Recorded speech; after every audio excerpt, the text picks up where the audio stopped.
Assalamualaikum warahmatullahi taala wabarakatuh.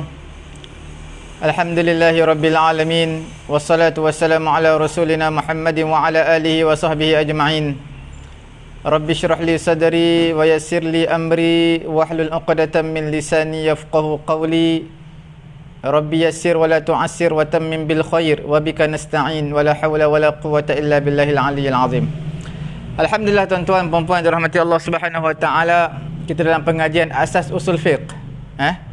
Untuk pengetahuan tuan-tuan dan puan-puan, kita berada pada siri yang pertama dan kitab yang kita gunakan adalah kitab dalam silibus Al-Jami'ah Al-Islamiyah Al-Alamiyah di Universiti Islam Antarabangsa UIA. Kita menggunakan kitab tersebut kerana kitab tersebut mudah. Bagi saya dia amat mudah dan sesuai untuk orang awam. Jadi alhamdulillah tuan-tuan puan-puan dirahmati Allah Subhanahu wa taala. Perkara pertama kita nak bahaskan pada hari ini adalah mengenai dengan ta'rif ataupun definisi usulul fiqh. Tuan-tuan, yang dirahmati Allah Subhanahu wa taala, bila sebut tentang usulul fiqhi, selalu kita dengar perkataan fiqh. Di sana ada usul fiqh. Selalu kita dengar perkataan tafsir, tafsirul Quran, di sana ada usulul tafsir. Okey, kita selalu dengar perkataan hadis, di sana ada usulul hadis. Jadi perkara usul ini adalah perkara yang dianggap sebagai satu perkara yang penting. Walaupun dia sedikit rumit berbanding dengan yang lain. Okey. Tetapi tuan-tuan dan puan yang dirahmati Allah Subhanahu wa taala, saya akan kupaskan dengan cara yang paling mudah dan paling cepat untuk difahami insya-Allah taala. Tuan-tuan, kita nak bincangkan hari ini insya-Allah definisi usulul fiqh. Kalimah usulul fiqh sebenarnya adalah murakkab, tersusun daripada kalimah usul dan juga al-fiqh. Okey. Ada perkara yang kedua, sebenarnya usulul fiqhi adalah satu mustalah, satu term, satu istilah, satu laqab ataupun satu kita panggil gelaran untuk ilmu. Satu ilmu, satu cabangan ilmu.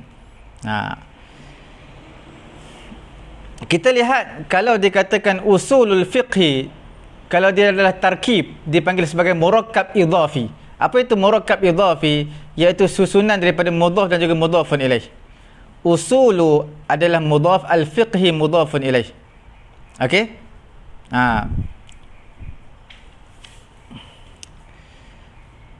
Boleh tuan-tuan dan juga puan-puan dirahmati Allah Subhanahu wa taala. Usul adalah jamak, plural. Mufrad dia adalah aslun.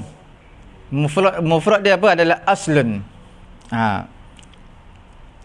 Jadi apa itu asal? Asal dari segi lughah, maksudnya dia adalah dibina sesuatu ke atasnya. Asas, macam basement asas, dibina sesuatu di atasnya. Sama ada dia berbentuk hissi ataupun berbentuk maknawi. Kalau berbentuk hissi, kita katakan dia sebagai satu tapak, satu asas. Di atasnya dibina rumah, dibina bangunan bertingkat-tingkat. Begitulah juga kalau kita katakan dari segi maknawi. Maknawi bermaksud apa itu asal? Asal itu adalah binaan hukum di atas dalil. Okey? Membina hukum di atas dalil. Itu dipanggil sebagai usul, asal. Seperti mana kita kata dari segi hissi adalah seperti asasul bait. Asas rumah, sebab apa adanya rumah? Kerana sebab apa adanya dinding dan juga atap rumah, tiang rumah, kerana asasnya kuat, tapak dia kuat. Okey? Kerana tapaknya elok, maka terbinalah dinding dan juga atap dan juga siling rumah. Begitulah juga dari segi maknawi. Membina hukum di atas dalil. Okey? Dalil dah sedia ada, maka kita ambil daripadanya untuk mengambil hukum. Tuan-tuan yang dirahmati Allah Subhanahu wa taala, kita lihat aslun ini sebenarnya ada beberapa makna. Saya tulis di sini tuan-tuan, seperti mana saya huraikan tadi, usulul fiqhi. Okey, sekarang kita bincangkan usulul fiqhi. Tuan-tuan nampak usulu adalah mudhaf. Okey, ini adalah mudhafun ilaih. Ini dipanggil sebagai murakkab idhafi. Okey, dipanggil apa? Murakkab idhafi. Untuk perkataan usul, mufradnya adalah aslun. Okey. Kemudian kita lihat lagi aslun ini ada banyak makna Banyak makna. Yang pertama, makna aslun adalah ad-dalil. Makna aslun apa? Dalil. Contohnya kita panggil al-aslu fi wujubis solah. Asal pada kewajipan solat, iaitu dalil kewajipan solat. Okey, al-aslu fi wujubis solah wa aqimus solah. Apa itu al-aslu? Dalil. Ada juga makna yang kedua, aslun maknanya apa? Al-qaidah. Qaidah. Formula. Okey. Contohnya al-aslu annal mubtada marfu'an. Apa makna al-aslu annal mubtada marfu'an? Iaitu asal, iaitu kaedah mubtada itu adalah marfu'. Okey. Makna yang ketiga dipanggil sebagai al-aslu adalah muqabil, lawan kepada al-far'. Furu' cabangan lawan kepada asal. Contoh asal mak ayah, furu' adalah anak, cucu dan sebagainya. Okey? Okey. Kemudian ada makna yang keempat. Dipanggil asal ini adalah maknanya hakikat. Makna yang keempat. Apa dia asal? Asal itu maknanya apa? Al-haqiqah. Contoh tuan-tuan, kita kata al-aslu fil kalam, al-aslu fil kalam al-haqiqah. Apa makna asal pada kalam hakikat? Maknanya bukan maknanya hakikat, tetapi maknanya ar-rujuh, kecenderungan, tarjih. Okey. Al-asal pada kalam adalah al-aslu fil kalam al-haqiqah. Mana asal pada kalam adalah hakikat. Mana apa maksud asal? Maksudnya dia adalah ar-rujuh, ketarjihan. Okey. Hakikat lawan dia adalah majaz. Okey. Ada makna yang kelima. Tuan-tuan kalau boleh nampak, makna yang kelima dipanggil sebagai istishab. Ini kita akan belajar istishab. Apa itu istishab? Apa itu makna istishab? Al-aslu fil asya' al-ibahah. Mana al-aslu as-sabit fi bidayatil amr huwa ibahatul asya' an-nafi'ah hatta yusbitu naqidaha. Hatta yusbita apa? Hatta yasbuta naqidaha. Istishabul asal maksudnya dia mengambil hukum asal. Okey, mengambil hukum asal selagi mana tidak datang lawan dia. Contohnya hukumnya apa? Hukumnya adalah harus. Sampai bila harus? Tahun depan harus lagi? Harus. 2 tahun lagi harus. Sampai bila? Sampai datangnya naqid, lawan yang menyatakan hukumnya adalah haram.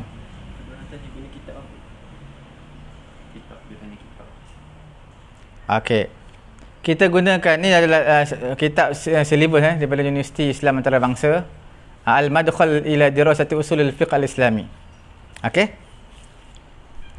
Okey, kemudian tuan-tuan yang dirahmati Allah Subhanahu wa taala, asal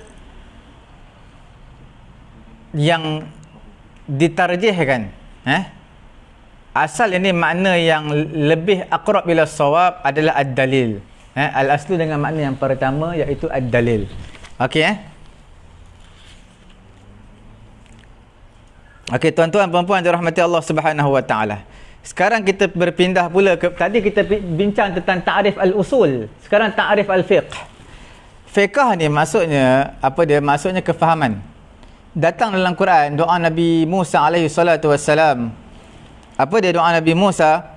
Rabbi shrah li sadri wa yassir li amri wahlul 'uqdatam min lisani yafqahu qawli. Faqaha yafqahu yafqahu daripada fiqh, mana mereka faham perkataan aku. Okey, jadi yafqahu tu makna apa? Mereka faham. Jadi daripada fiqh. Okey, kadang-kadang digunakan kalimah fiqh ini dalam nas hadis. Okey, maknanya adalah al-ilmu bid-din, makna ilmu tentang agama, dan juga kepahaman agama. Apa dia? Man yuridillahu bihi khairan yufaqihu fid din. Nampak yufaqih daripada faqaha yufaqihu. Siapa yang Allah Taala nak kebaikan, okey, dengan dia, maka Allah Taala akan memberi kefahaman. Yufaqih daripada fiqh fid din. Okey, itu dari sudut definisi fiqh lah, dari sudut apa kita sebut, dari sudut lughah. Sekarang kita lihat fiqh dari sudut istilah, tuan-tuan yang dirahmati Allah Subhanahu wa taala.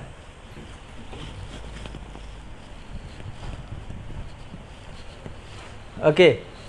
Kita lihat dari sudut apa? Istilah. Fiqh dari sudut istilah adalah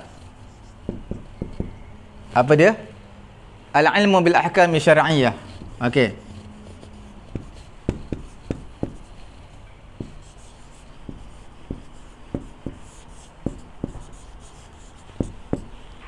Al-amaliyah. Okey. Al-mustanbatah min adillatiha at-tafsiliyah.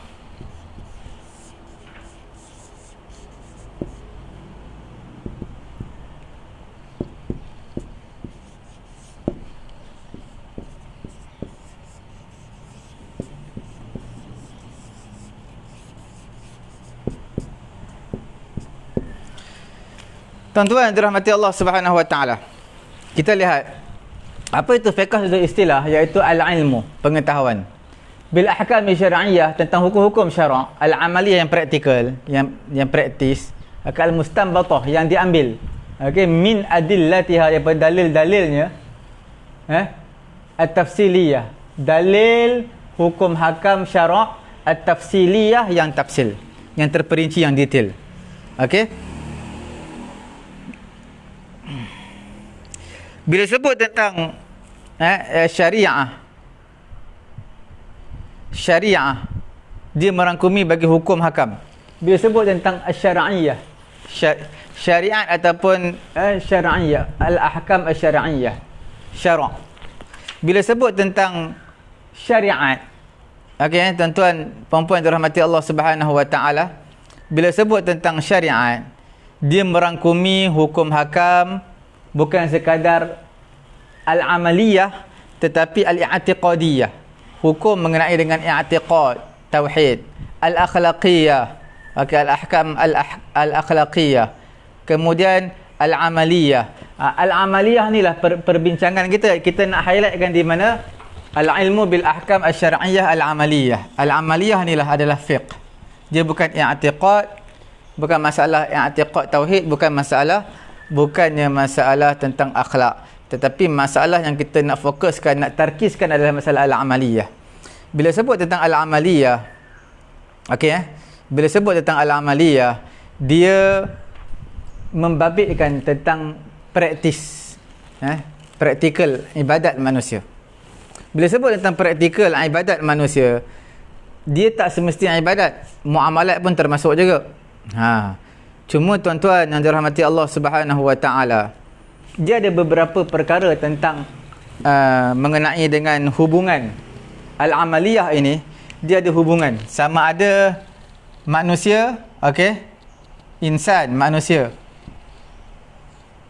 dengan Rabb, dengan Allah Taala. Ini adalah insan, okey, manusia, hubungannya dengan manusia. Okey. Ini insan, hubungan dia dengan diri dia sendiri. Boleh dengan diri dia sendiri. Jadi Tuan-tuan yang dimuliakan oleh Allah Subhanahu wa taala. Kita lihat bila mana insan hubungan dengan Allah, ada hubungan dengan Allah, ini dipanggil sebagai ibadat. Okey. Apabila insan ada hubungan dengan, ada kaitan hukum dengan manusia, ini dipanggil muamalat. Okey. Insan berkaitan dengan diri dia, ini dipanggil sebagai akhlaqiyah ataupun apa, al-halal wal haram lah. Perkara yang halal haram. Okey. Sekarang kita terus lihat hukum hakam amaliyah yang mana ulama fiqh. Kita kembali kepada kita punya definisi tadi, al-ilmu bil ahkam al-syar'iyyah al-amaliyah al-mustanbatah. Al-mustanbatah, yang diambil, yang dicedok, min adillatiha at-tafsiliyah, daripada dalil-dalil yang tafsil, yang terperinci. Tuan-tuan yang dirahmati Allah Subhanahu wa taala. Kita lihat hukum-hukum amaliyah. Ulama fiqh mengambil, mengistimbatkan, mengeluarkan hukum daripada dalil-dalil tafsil. Daripada ayat Al-Quranul Karim dan hadis An-Nabawiyah. Sebelum daripada kita nak bincang mengenai dengan adillatiha tafsiliyah, dalil yang tafsil. Dalil ni ada dua. Satu dalil ijmali, satu dalil tafsili. Okey. Bila sebut tentang dalil, tuan-tuan lihat dalil, dia ada dua. Satu dipanggil ad-dalilul ijmali. Okey. Satu lagi apa? Ad-dalilul tafsili. Okey, tuan-tuan lihat dalil ada dua. Bila sebut tentang dalil ijmali secara dasar, secara kasar. Okey, dia tak berkaitan dengan satu masalah itu sendiri. Dia tak berkaitan dengan satu masalah. Contohnya kita katakan dalil ijmali, al-amru lil wujub. Perintah itu menunjukkan ke atas wajib. Wan nahyu lit tahrim. Perkara yang dilarang menunjukkan ke atas pengharaman. Jadi sesungguhnya dalil-dalil ini menatijahkan hukum secara kulli, secara total, iaitu wajib dan juga tahrim. Wujub dan juga tahrim. Saya bagi contoh satu je. Al-wujub, al-amru, al-amru lil wujub. Okey, ini secara kulli secara total. Ini ijmali, perintah. Al-amru perintah itu menunjukkan wajib. Aqimus solah, contoh aqimus solah. Jadi al-amru lil wujub. Cuma tuan-tuan, bila sebut tentang dalil tafsili, dia berkaitan dengan masalah itu sendiri. Contohnya bagaimana?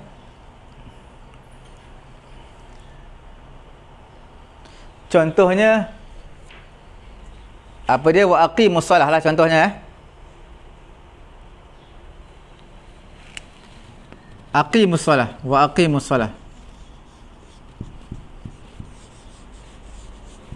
Okey, tuan-tuan yang dirahmati Allah. Bila sebut tentang dalil at-tafsili, aqimus solah, menunjukkan natijah dia apa? Akan menatijahkan hukum, iaitu al-amru. Al-amru bis solah wajibun. Okey? Al-amru bis solah wajibun. Dia benda lebih kurang benda yang sama, tapi sebenarnya tafsili dia membabitkan dalil dan natijah daripada dalil. Berkaitan dengan masalah yang tertentu. Ini secara kul, ijmali, umum. Okey. Okey, alhamdulillah tuan-tuan dan puan-puan yang dirahmati Allah Subhanahu wa taala. Jelas Dalil untuk pengetahuan tuan-tuan ada dua, dalil ijmali dan juga dalil tafsili. Okey. Ini benda asas yang tuan-tuan perlu tahu sebelum kita masuk lebih panjang lebar. Kemudian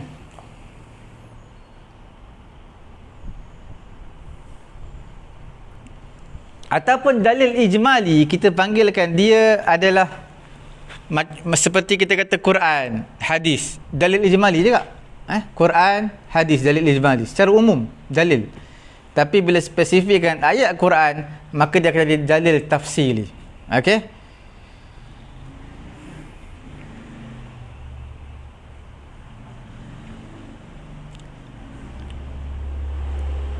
Tuan-tuan yang dirahmati Allah Subhanahu wa taala.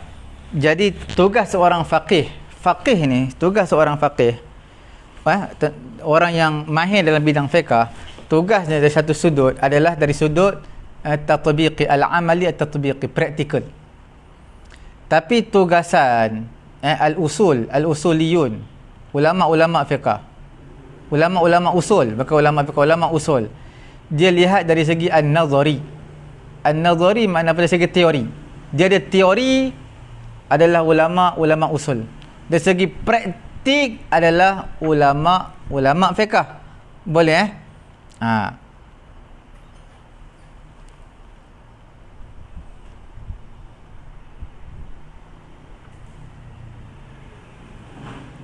Jadi kesimpulan dia boleh kita katakan apa dalam definisi yang kita bincangkan pada hari ini, iaitu mafhum mustalah usulul fiqh adalah diiktibar dari sudut murakkab idafi, iaitu usulu al-fiqhi, iaitu mudhaf dan juga mudhafun ilaih.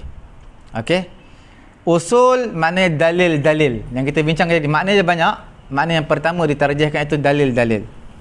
Al-fiqhu maksudnya adalah majmu'atun minal ahkam al-amaliyah, iaitu pengumpulan, compile daripada hukum-hukum yang praktikal. Okey? Ya. Ada soalan, dalil selalu datang dari siapa? Dalil Selalu datang dari mana? tak, dalil ni nas, Al-Quran dan juga hadis, itu dalil. Dalil. Cuma ulama telah mengistinbat, ulama usul keluarkan hukum, mengeluarkan hukum daripada hadis dan juga dalil. Okey. Kemudian tuan-tuan puan-puan dirahmati Allah Subhanahu wa taala,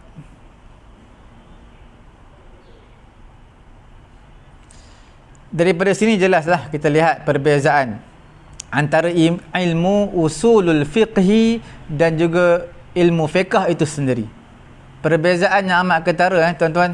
Kalau tuan-tuan lihat, sebab bila sebut usulul fiqh, dia membincangkan mengenai dalil-dalil dan juga apa yang berkaitan dengan dalil lah, manhaj, cara pembawakan dalil tersebut. Kalau fatwa membabitkan fiqh. Fatwa membabitkan fiqh, tetapi tak dapat tidak perlukan kepada dalil. Sebab itu dua-dua ni saling perlu memerlukan. Seseorang yang belajar fiqh tidak ada usulul fiqh, maka tidak lengkap. Hanya tahu praktikal tapi sumbernya tak tahu. Okey, sumbernya tidak diketahui. Okey, bila sebut tentang dalil, bila sebut tentang usulul fiqh, maknanya tuan-tuan perlu set dalam minda tuan-tuan, bila sebut tentang usulul fiqh, iaitu dalil-dalil dan apa yang berkaitan dengan dalil, cara pembawakan hujah dan sebagainya. Okey, dipanggil manhaj.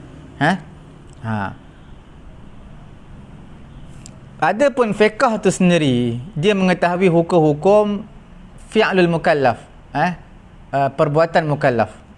Hukum mengenai perbuatan dia mencuri hukum macam mana, perbuatan dia rukuk tak sempurna macam mana. Okey, sah tak sah, halal haram, sumber adalah usulul fiqh. Itu kita dah selesai bincang satu daripada murakkab idafi, iaitu susunan daripada mudhaf dan juga mudhafun ilaih. Sekarang ni tuan-tuan yang dimuliakan oleh Allah Subhanahu wa taala, kita katakan ilmu usulul fiqh, dia bukan murakkab. Pendapat yang kedua, dia bukan murakkab idafi, tetapi dia adalah satu laqab, satu gelaran cabangan ilmu. Okey.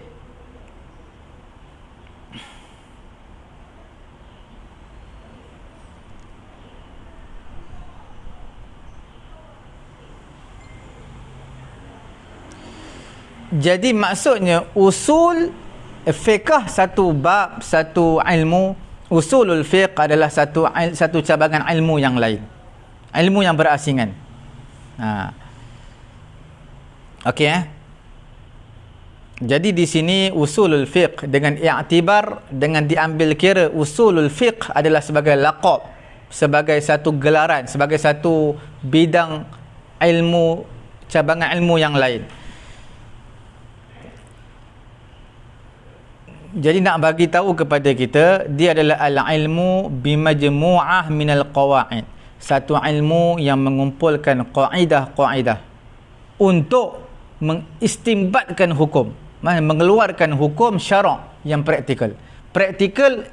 Hukum syarak yang praktikal itu dipanggil sebagai fiqh. Mengistimbatkan hukum daripada hukum syarak yang praktikal itu adalah kita panggil usulul fiqh.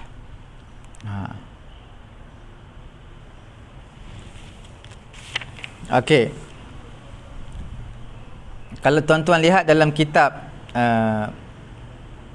usulul fiqh, contohnya Imam Al-Baydawi, Imam Al-Baydawi yang wafat pada tahun 791 Hijrah.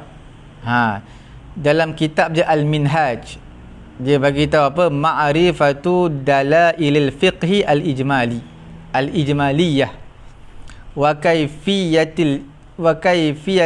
kayfiyatil istifadati minha wa halatil mustafid.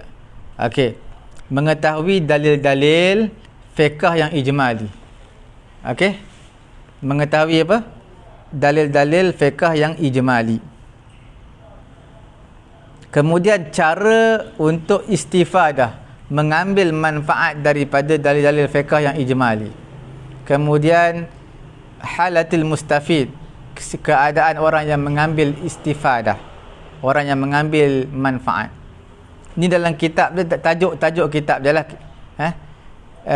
tajuk kitab dia adalah Al-Minhaj. Kitab dia nama Minhaj. Tapi di sana dia mentarifkan tentang usulul fiqh, iaitu ma'rifatu dalail al-fiqhi al-ijmaliyah. Imam Syaukani yang wafat pada tahun 1250 Hijrah. Dalil ijmal apa? Dalil ijmal yang kita bagi tahu tadi, dalil contohnya daripada Quran. Contoh dalil secara total, ijmal. Dalil secara total. Contoh kita kata an-nahyu lit-tahrim, larangan itu membawa maksud haram, larangan. Yang mana Quran kata jangan wala taqrabu zina, jangan kamu menghampiri zina, maknanya jangan tu adalah pengharaman. Dalam hadis kata la jangan tu maknanya pengharaman, haram hukumnya. Itu dalil secara kul. Tapi kena lihat secara spesifik lagi lah, itu secara ijmal. Imam Syaukani dalam kitabnya Irsyadul Fuhul. Irsyadul Fuhul ni kalau tak salah syarah dia dipanggil sebagai Al-Bahrul Muhit, kalau tak salah, tuan-tuan lihat balik. Dia bagi tahu al-ilmu bil qawaid. Al-ilmu bil qawaid, okey, allati yatawassalu biha ila istinbatil ahkam syar'iyyah al-amaliyah min adillatiha at-tafsiliyah. Dia sebut tentang ta'rif usulul fiqh, iaitu al-ilmu, pengetahuan terhadap kaedah-kaedah yang sampai dengan kaedah tersebut kepada mengistimbatkan hukum syarak yang praktikal daripada dalil-dalil yang tafsili, yang detail. Okey, tuan-tuan puan-puan yang dirahmati Allah Subhanahu wa taala, sekarang kita lihat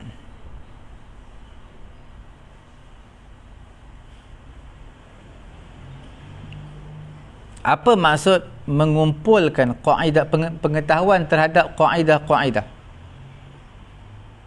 Di sini kalau kita lihat, kaedah ini adalah apa yang diketahui daripada kaedah tadi, hukum-hukum juz'i. Dia hukum kul. Di bawahnya ada hukum juz'i banyak. Di atas ni hukum apa? Hukum kul. Hukum kulli. Kita panggil kaedah kulli. Kaedah kulli. Kaedah kulliyah. kulliyah. Di bawah ini banyak juzuk, bahagian-bahagian, cabangan-cabangan daripada kaedah kulliyah.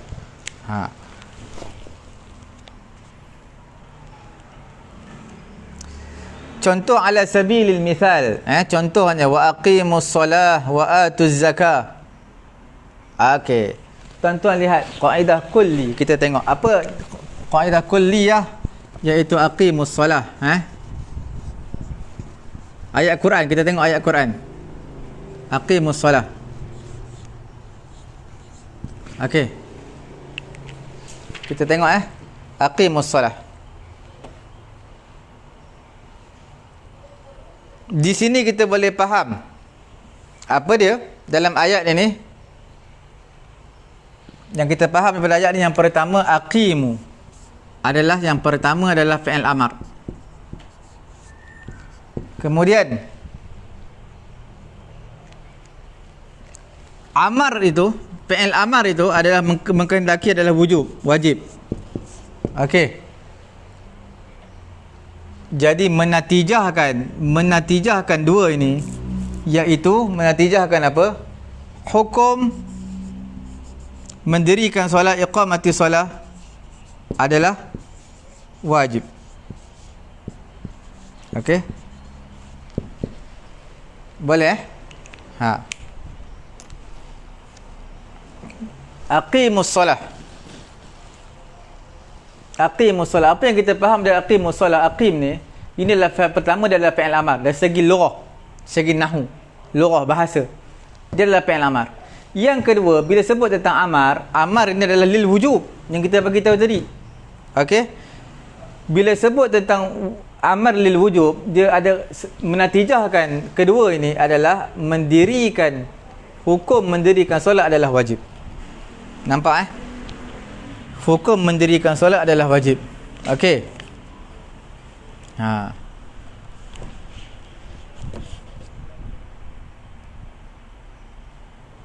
Aqimus solah dipanggil sebagai dalil apa? Ijmali. Aqimus solah. Aqimus solah dipanggil sebagai apa? Dalil daripada Quran. Bila sebut tentang kewajipan solat, hukum kewajipan solat, maka dia akan jadi tafsili. Okey, akan jadi apa? Tafsili. Okey.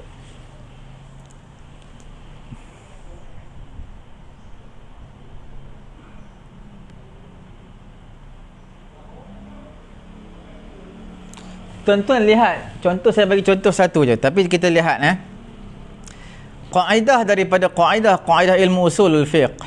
Okey, al-amru yaqtadi al-wujub. Al-amru yaqtadi al-wujub. Itu kaedah daripada kaedah usulul fiqh, iaitu bila sebut tentang amar, fi'il amar adalah untuk wajib.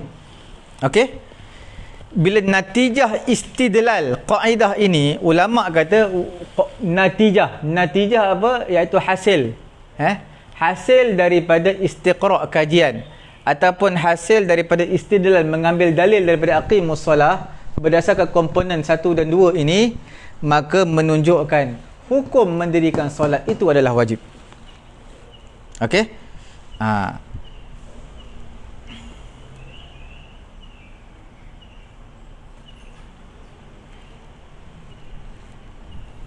Okey.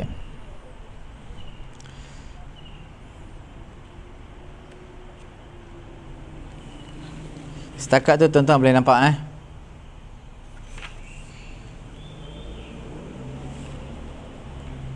Sekarang kita lihat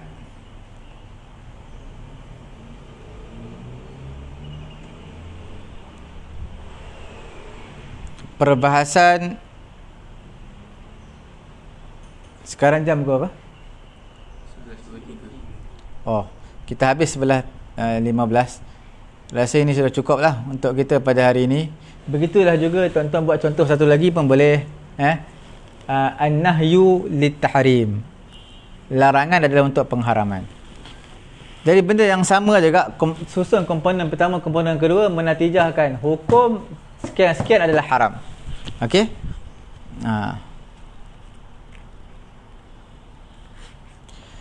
InsyaAllah esok kita akan masuk mengenai dengan perbahasan lah ilmu usulul fiqh ni. Hari ni kita masuk definisi sahaja. Esok insyaAllah kita masuk lebih detail lagi. Sikit-sikit mungkin tuan-tuan dapat faham tu, sikit-sikit definisi mengenai yang pertama tuan-tuan perlu tahu adalah ilmu usulul fiqh. Ada yang kata dia adalah murakkab idhafi, ada yang mengatakan dia adalah laqab, satu ilmu, satu cabangan ilmu.